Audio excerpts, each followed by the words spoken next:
Hindi naman makapaniwala si Patrick nang sabihin ni Henry ang nalaman tungkol kay Epia. Wala na ang iba nilang kaibigan dahil may kani-kaniya na nga silang business. Kaya mga back to work na ang mga to. Maliban sa kanya na talagang hinintay niyang makakuha ng balita sa taong inutusan ni Henry.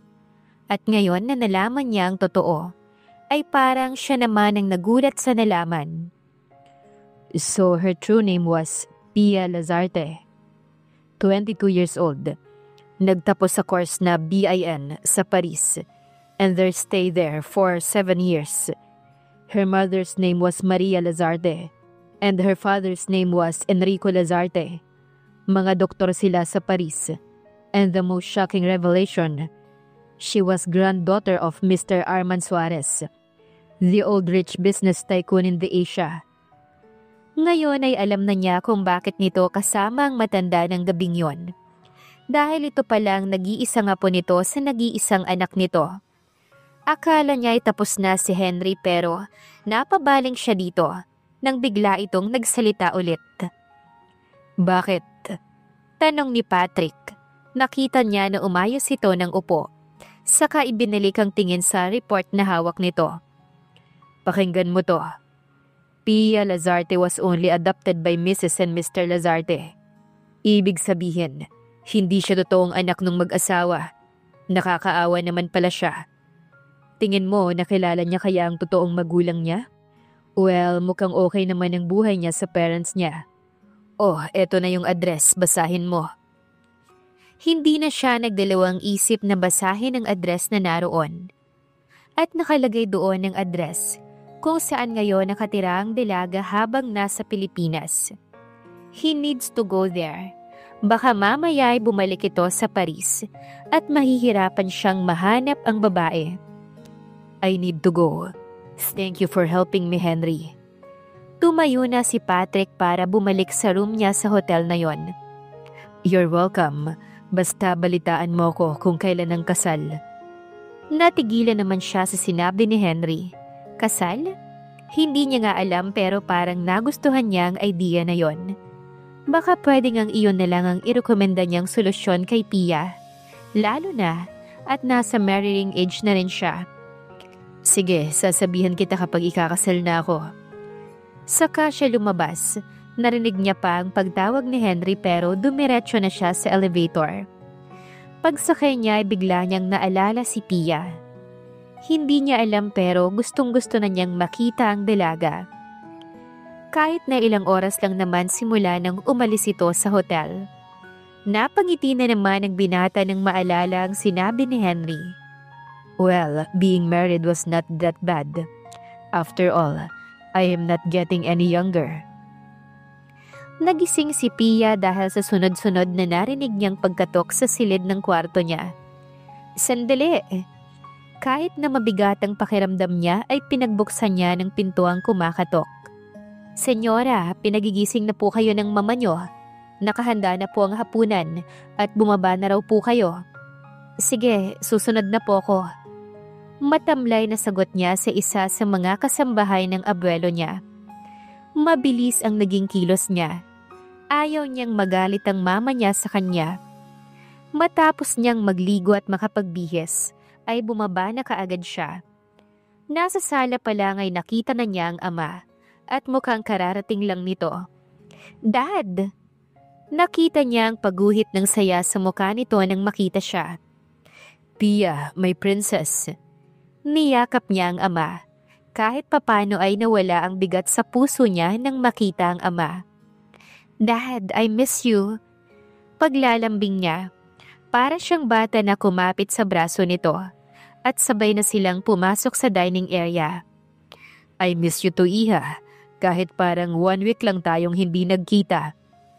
Nagkatawa na naman sila ng ama. Bakit wala po kayo kahapon? Inayos ko lang yung flights namin ng mama mo pabalik. Natigilan naman si Pia. What? Aalis din po kayo kaagad? Nalungkot naman siya na malaman na hindi pala magtatagal ang mga magulang niya. I am sorry, Iha. Alam mo naman na kailangan kami sa trabaho namin.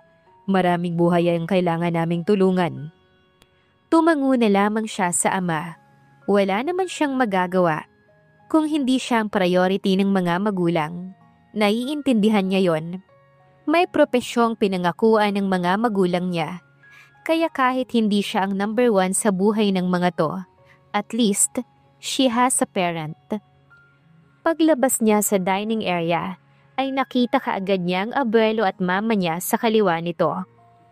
Pero may kasama pa ang mga to, at hindi niya alam kung bakit nakatalikod ang taong yon, ay parang kilala niya to. Bigla siyang nakaramdam ng kaba sa puso niya, nang papalapit na sila ng ama. Unang nakapansin sa kanila ay ang abuelo niya. "Iha, Enrico, have a seat. May bisita nga pala tayo." "Pasensya na kung ngayon lang ako." Lumapit sila ng ama sa abuelo niya at nagmano sila. Hindi niya alam kung bakit ayaw niyang tignan ng lalaki ngayon ay posibleng kilala niya nga. Nilapitan niya ang mama niya saka ito hinalikan sa pisngi. "Pia, ano bang nangyari sa'yo? Kanina pa kita tanghalian pinapagising, pero ayaw mo raw bumangon." Napayuko siya, nang iyon agad ang ibinungad ng mama niya. Nakatayo lamang siya sa gilid nito. "Maria." Narinig niya ang pagsasabi ng abuelo niya sa mama niya, pero mukhang hindi pinakinggan niyon ng mama niya. "Pia, ilang araw pa lang na umuwi ka rito sa Pilipinas, pero mukhang tumitigas na ang ulo mo." Pagpapatuloy pa rin ng mama niya. "Honey, tama na. Hindi maganda na pinagsasabihan ng anak natin sa harap ng hapagkainan, lalo na't may bisita pa tayo." Singit na ng papa niya na nasa tabi na ng mama niya. Narinig niya ang pag-ismid ng mama niya.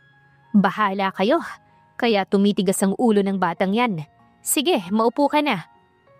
Tumango na lang si Pia at pumunta kung sa tabi ng kanyang ama. Saktong pagangat ng mata niya ay ang pagtatama ng mga mata nila ng lalaking hindi niya inaasahan. Tama ang hinala niya. Si Patrick nga ang lalaki. Pero bakit nandito ito? Saka naman siya nakaramdam ng hiya nang maalalang tagpo na nakita nito kanina.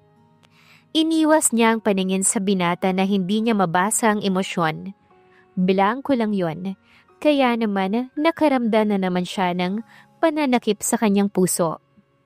Siguro, iniisip niya na napakapasaway ko at sakit ako sa ulo ni mama. Gusto niyang maiyak pero pinigilan na lamang niya dahil mas nakakahiya kung makikita siya ng lalaki na umiiyak. "So Patrick, this is my granddaughter Pia and her parent Maria and Enrico. This Mr. Patrick Ruiz, if you remember his father, Mr. Marcos Villagas." Naramdaman niya na parang natigilan ng mga magulang, lalo na ang kanyang ina. Saka narinig niya ang pagtikim ng ama.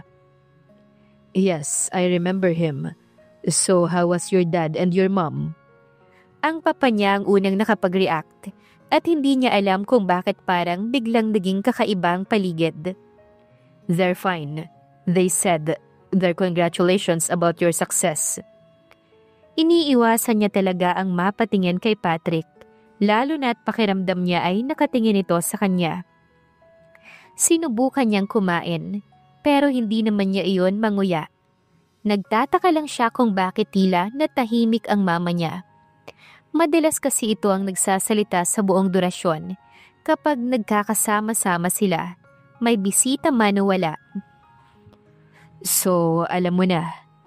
Napabaling siya sa ama. Seryoso ito na para bang tinatantsyang sinasabi. "Enrico, can we just not talk about it?" Unang beses niya na marinig na parang helpless ang mama niya. Kaya naman natigilan siya. At nakuha nito ang curiosity niya. "Maria, don't stop Enrico. Alam mong mangyayari to, kaya wala ka nang magagawa. Kailangan na natin tong pag-usapan. After all, Pia is already here." Talagang nalilito na ang dalaga. Bakit kasama siya sa usapan ng mga ito? Ano ba ang nangyayari? Napatingin siya sa lolo niya na seryoso rin ang muka. Saka bumaling sa kanya.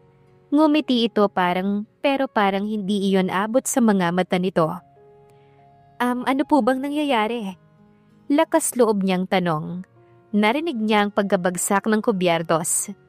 Kaya napatingin siya sa mama niya. Nakita niya na natigilan to. Saka biglang binalingan siya. Kinabahan siya nang makita na para bang nagalit ito dahil sa pagtatanong niya. Sorry, Pia, Iha. Hindi namin inaasahan ang lahat. But sorry for making a decision for your life. Napabaling siya sa ama. Nakita niya ang paglungkot ng mga mata nito. Enrico, stop!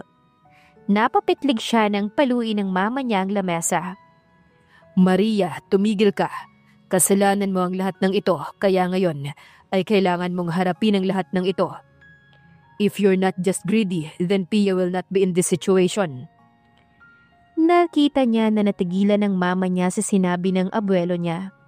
Samantalang siya ay sobrang nalilito na sa mga pangyayari. Sorry Patrick kung nakikita mo kaming ganito. We are not expected it this early. Okay lang po sir, kahit ako. I didn't know about it, but it's for good then. I will accept it. Ganon na lang ang pagkabog ng puso niya nang magtama ang mga mata nila. Para bang tatalo niyon papunta kay Patrick. Stop staring at him, Pia. Aniya sa sarili. Tumikim ang lolo niya kaya napabaling siya sa abuelo. Saka mataman siyang tinitigan. Napalunok siya nang makita na seryosong-seryoso ang lolo niya. Iha, you need to know something. Lolo, ano po ba yun? Iha, alam namin na hindi mo ine-expect ito. But we're all sorry if we didn't said it as earlier, Iha.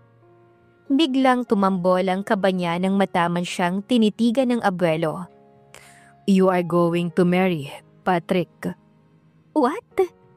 Hindi alam ni Pia kung paano haharapin si Patrick, lalo na sa mga nalaman niya. Isang gabi lang pero parang ang dami nang nangyari. Pia, halos tumalo ng puso niya nang magsalita ang lalaki. Kanina pa sila magkasama nito pagkatapos ng dinner. Aaminin niyang sobrang nagulat siya at ilang minuto niya ring pinoproseso ang sinabi ng lolo niya at ng kanyang ama. Samantalang ang mama niya ay napakatahimik lang. Lumingon siya kay Patrick at saktong pagharap niya ay nakatayo pala ito sa likuran niya. Kaya naman bahagya siyang nagulat at napausog kaya naman kamuntik na siyang matumba. Pero dahil maagap si Patrick ay mabilis siyang nahapit nito sa baywang. Bigla ay narinig niya ang mga pagkabog ng puso niya at parang kidlat na naalala niya ang gabi kung saan nasa elevator sila. I'm sorry. Yun lang saka parang napapaso siya na humiwalay dito. It's okay. So bakit bigla kang nawala kanina? Napabuntong hininga na lang siya. Mukhang ang dami na talagang naatraso niya sa lalaki. Sorry, my lolo called me, kaya nagmadali ako. Tumango-tango ito saka ibinaling ang paningin sa mga halaman na nasa garden ng abuelo niya. Ganun ba palagi ang mama mo sa'yo? Napatitig siya sa lalaki. Para kasing may kakaibang diin ang tanong nito. Ay, hindi naman. Kasalanan ko naman. Hindi rin kasi ako sumunod sa mga sinabi niya. Katahimikan ang nangyari sa kanila. Napapuntong hininga na lamang siya. Patrick, Pia. Sabay pa sila kaya naman hindi niya mapigilan ng mapangiti. Ganon din ang lalaki. Para na namang nagwala ang puso niya dahil sa ngiti nito. You say it first. Nakangiti na ito. Ngumiti naman siya pero sandali lang. Dahil bigla niyang naisip ang mga sasabihin niya rito. Mukhang napansin naman niyon ang binata dahil biglang naging seryoso ang mukha nito. Sorry na dahil sa kagabi. I know ako din naman ang may kasalanan kaya nangyari ang hindi dapat. Then this, you were forcing to marry me because of my mom's debts to your family. That's true. Ipapakasal siya sa binata dahil 8 years ago. Ang mama niya ay nalulong sa sugal, kung saan nagkanda utang-utang ito sa ama ni Patrick, na dati palang kaibigan ng ama niya. At dahil sa walang maipambayad ng mama niya, ay siya ang ginawa nitong collateral. Nakakatawa dahil huli na nang maisip ng mama niya ang ginawa nito. Kaya pala ganoon ito kahigpit sa kanya. Akala niya ay totoong ayaw nitong makilala niya ang mga kamag-anak. Yun pala ay dahil pumirma ito na ipapakasal sa nag-iisang anak na lalaki ng pinagkakautangan nito. At hindi niya alam kung talagang pinaglalaroan siya ng tadhana. Dahil kay Patrick pala siya ikakasal. No, Pia. I'm older enough to know what I should do. Hindi dapat nalasing ako. Mas may karanasan ako pero nagpadala ako. And about the marriage, walang pumipilit sa akin. Napatitig siya sa lalaki. Seryoso lang ito na nakatitig sa kanya. Anong ibig mong sabihin? Nagtatakang tanong niya. Pia, kahit hindi naman dahil sa utang ng mama mo, ipipilit ko pa rin ang kasal. Natigilan siya sa sinabi ng binata at dinig na dinig niyang mabilis na pagtibok ng kanyang puso. Kahit saang tignan, kailangang panagutan ko ang ginawa ko because I was your first. Hindi niya alam kung tama ba ang nakita niyang pagguhit ng isang ngiti sa sulok ng labi nito. Naramdaman naman niyang pamumula ng mukha dahil sa hiya. Kung gano'n, talaga bang hindi ka napipilitan? Para siyang bata na nakayuko. No, of course. If you want me to make a setup. Napaangat ang paningin niya. Ano yun? If this marriage won't work out for both of us, then we can file an annulment. But first, let's be friend. Natigilan siya. Paano nga kaya kung hindi mag-work out ang lahat? Maganda bang tignan na maging separada siya? Pero bakit naman iisipin niya pa yon? Kung si Patrick nga ay kayang magsakripisyo para sa kanya, kahit mawala ang pagiging buhay binata nito. Bakit hindi niya hayaan na kung talagang hindi nila kayanin ang buhay may asawa, ay ibigay niya ang kalayaan nito? Tinitigan niya si Patrick saka ngumiti siya rito. Okay, friends. Inilahad niya ang kamay sa lalaki at napangiti naman na inabot nito ang kamay niya. And for the second time, she feels the electricity that flows from Patrick's hand to her heart. Hindi naman alam ni Patrick kung bakit kahit nakauwi na siya at nakahiga na sa sariling higaan, ay si Pia pa rin ang naiisip niya. He saw how sweet she was at kung paano nito inuuna ang mga magulang. Pero nag-aalala siya para sa babae dahil kahit mukhang kahit anong sabihin ng mama nito ay gagawin nito. Bigla niyang naalala ang kanyang ama. Sino bang mag-aakala na kahit hindi sila in good term ng ama, ay malaki palang maitutulong nito para mas madaling malaman niya ang kinaroroonan ni Pia. Kanina bago siya nagtungo sa mansyon ng mga Suarez, ay nakatanggap siya ng tawag mula sa ama. Noong una ay ayaw niyang puntahan ito dahil mas importante na makita niya si Pia. Pero nang marinig niya ang kaseryosohan nito, ay napilitan siyang puntahan ng ama. Patrick, I have something to tell you. Nagtaka siya dahil talagang kakaiba ang papa niya ngayon. What is it pa? It's about your mom last wish before she died. Natigilan siya. 8 years ago na nang mawala ang mama niya at hindi niya alam kung bakit ang dating pagsasamahan nila ng ama ay nagbago. What? Tinitigan siya ng ama. She wished that you should marry her niece. Natigilan siya. Naalala niya na may hinahanap ito noong nawawalang pamangkin ng kapatid nitong namatay. At alam niyang hindi nito iyon nakita dahil nga sa biglang pagkakasakit nito ng breast cancer. But another truth about his life, Carol Villegas was not his mother. Dahil 10 taon siya ng aksidenteng marinig niya nun ang tungkol sa pagiging anak niya sa pagkabinata ng ama. Pero kahit ganon, ni minsan ay hindi pinaramdam ng mama Carol niya ang ganon, kundi pinaramdam nito ang pagmamahal sa kanya. But she didn't meet her niece, right? I saw her. Napakunot noo siya. What? How? After she died, naging libangan ko ang magsugal. Nakinig siya. He remembered those days. Hindi na halos umuwi ang papa niya dahil sa pagsusugal.